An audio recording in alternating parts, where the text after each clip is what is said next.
Quando Jesus veio ao mundo, ele encontrou um ambiente histórico-cultural totalmente preparado para a sua chegada. O apóstolo Paulo percebeu isso e disse que Jesus veio ao mundo na plenitude dos tempos. Isso quer dizer um momento ideal, um momento esperado, um momento programado pelo próprio Deus. Deus preparou pelo menos 3 civilizações para a chegada do Messias: os gregos, os romanos e os judeus. Roma influenciou especialmente na questão política, os gregos na questão intelectual e os judeus na religiosidade. O primeiro século da era cristã é conhecido como período apostólico. Isso porque os apóstolos ainda estavam vivos e batalharam com toda a sua força pela verdade do Evangelho. Paulo e os outros apóstolos convocam a igreja para batalhar pela fé que foi entregue aos santos e a manter intacto o conteúdo do Evangelho. Obviamente, essa não era uma batalha fácil, uma vez que a igreja era extremamente perseguida e os césares odiavam a fé cristã. Nero, por exemplo, incendiou Roma e colocou a culpa nos cristãos. Em consequência disso, os cristãos foram perseguidos e mortos nas arenas. Por outro lado, as perseguições produziram uma igreja purificada, tanto na vida como na doutrina. Durante o período que se seguiu à era apostólica, a igreja esteve sob a espada da perseguição romana. Um nobre exército de mártires partiu para a eternidade sob os rigores da espada, das feras e das ardentes fogueiras. Somente os que realmente eram convertidos se dispunham a pagar tamanho preço pela verdade do Evangelho. Mas mesmo assim, em meio a tantas perseguições, os cristãos aumentaram em número e alcançaram quase metade do Império Romano. Foi um período heróico para a igreja, uma vez que mesmo em meio a circunstâncias adversas, os cristãos viviam o Evangelho e testemunhavam sua fé. Graças à bravura e à coragem dos pais da igreja, as heresias foram combatidas, o que possibilitou o surgimento da ortodoxia cristã.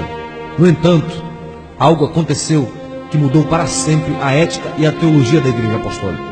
No início do IV século, o imperador Constantino se declarou cristão e em 313 promulgou o Édito de Milão. Isso dava liberdade de culto aos cristãos. Os cristãos então foram integrados à sociedade romana.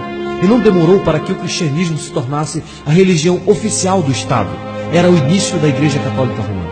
A igreja, até então formada por pessoas de classes mais baixas, foi abrindo espaço entre a aristocracia. Antes que se iniciasse o IV século, os templos pagãos já haviam sido abandonados ou então transformados em templos cristãos.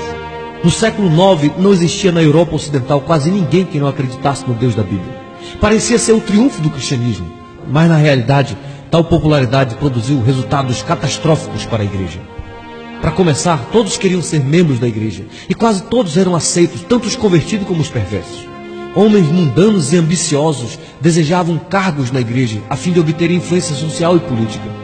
Por volta do final da Idade Média, o cristianismo estava completamente fora dos padrões que os apóstolos deixaram. Mesmo dentro do clero, a condição moral era uma realidade alarmante. Embriaguez e adultério eram os menores vícios de uma liderança que havia apodrecido quase por completo. Mesmo os que se separaram do mundo em busca de uma espiritualidade sadia foram contaminados. A Trindade Santíssima não era mais o único objeto de culto. Maria e outros santos passaram a ocupar lugar de adoração no culto de Deus. As peregrinações a lugares sagrados conferiam graça aos fiéis. A missa tomou o lugar da ceia do Senhor. O cristianismo, assim como o paganismo, era simplesmente uma religião do medo e do pânico. Neste período de total abuso papal e de corrupção geral da igreja, Deus começou a levantar alguns movimentos de reforma. Homens como os valdenses no final do século XII, homens como John Wycliffe, que traduziu o Novo Testamento para o inglês, homens como John Hus, que proclamou a necessidade da libertação da autoridade dos abusos do Papa, homens como Jerônimo Savonarola na Itália. Esses homens começaram a gritar contra os abusos da igreja e a clamar em defesa da verdade apostólica. Mas o mundo não estava preparado para recebê-los, de modo que foram reprimidos com sangrentas perseguições. Nesse período também acontecia no mundo o despertar da Europa para o interesse pela literatura, pelas artes e pela ciência. Era a chegada do Renascimento. Na Alemanha, na Inglaterra e na França, o Renascimento possuía um sentimento religioso. E isso despertou um novo interesse pelas escrituras sagradas. Isso levou o povo a investigar os verdadeiros fundamentos da fé cristã, independentemente dos dogmas de Roma. Antes de se inventar a imprensa, os livros eram copiados à mão. Mas a imprensa possibilitou o uso comum das escrituras e incentivou a tradução e a circulação da Bíblia em todos os idiomas da Europa. A chama da reforma começou a arder primeiramente na Alemanha, sob a direção do monge Martinho Lutero, que era professor da Universidade de Wittenberg. Lutero visitou a cidade de Roma e ficou escandalizado com o declínio moral dos líderes religiosos. Lutero passou por crises espirituais profundas. Ele temia que o Deus justo não o aceitasse, Por isso, ele se desdobrava em penitências religiosas para conseguir méritos diante de Deus. Como resultado do estudo sério da Bíblia, descobriu e entendeu a poderosa doutrina da justificação pela fé. Isso foi revolucionário para ele. Ele encontrou paz e descanso para sua alma na cruz de nosso Senhor Jesus Cristo e começou a pregar a sua descoberta na cidade de Wittenberg. O Papa Leão X, querendo arrecadar fundos para terminar as obras do Templo de São Pedro em Roma, permitiu que João Tetzel percorresse a Alemanha vendendo indulgência que garantia o perdão dos pecados.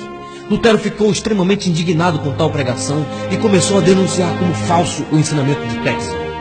Na manhã do dia 31 de outubro de 1517, Lutero afixou as suas 95 teses na porta da Catedral de Wittenberg e com tal atitude estava deflagrado o grito da Reforma. Seus ensinos foram condenados e no mês de junho de 1520, Lutero foi excomungado pelo Papa Leão X. No dia 17 de abril de 1521, Lutero compareceu à Dieta de Worms. Ali, Lutero reafirmou a sua fé no Evangelho Apostólico. E quando foi obrigado a renunciar a seus ensinamentos, Lutero respondeu: é impossível retratar-me, a não ser que me provem que estou laborando em erro, pelo testemunho das Escrituras ou pela razão evidente. Não posso confiar nas decisões dos concílios e dos papas, pois é evidente que eles não somente têm errado, mas se têm contradito uns aos outros. Minha consciência está alicerçada na palavra de Deus e não é seguro nem honesto agir contra a consciência de alguém. Assim, que Deus me ajude. Lutero traduziu o Novo Testamento para a língua alemã e faleceu em 18 de fevereiro de 1546, aos 63 anos de idade. Mas antes de falecer, ele tinha mudado a história.